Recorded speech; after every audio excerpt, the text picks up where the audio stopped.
Hello and welcome back to the note. You'll recall that yesterday a FTSE index reached a landmark and I tried to pour cold water on it. That was the FTSE 100 in the UK. Today another FTSE index has reached rather a more important milestone. It's the FTSE-All World index that combines both the developed and the emerging markets indices, and it has got back up to a fresh all-time high today, topping where it reached last autumn before you moved into the Treasury flash crash and all the problems for the oil market. Ultimately, despite all the concerns out there across the world, share prices continue to rise, and I point out that that rise there for the all world is particularly impressive because it's denominated in dollars, and that creates a headwind at the moment because the dollar is strong. Elsewhere today, we've been listening to Janet Yellen. We've got another video for you about that. Most markets have been relatively quiet. That's certainly true of the stock and bond markets across the world.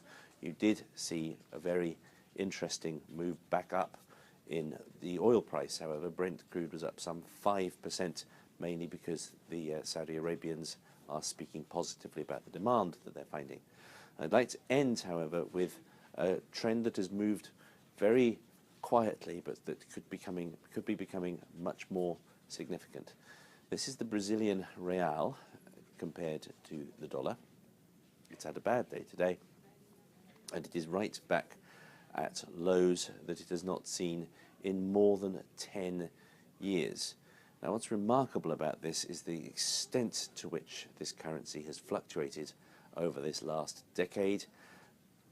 On two occasions at least in the recent past, it has complained of a currency war because its currency has been overvalued against the dollar.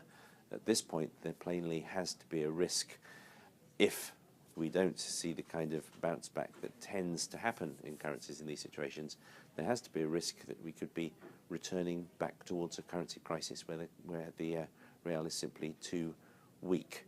Now, this is a general problem across Latin America. Despite the strength of world equities, Latin American equities have been mired in a bear market for some time now.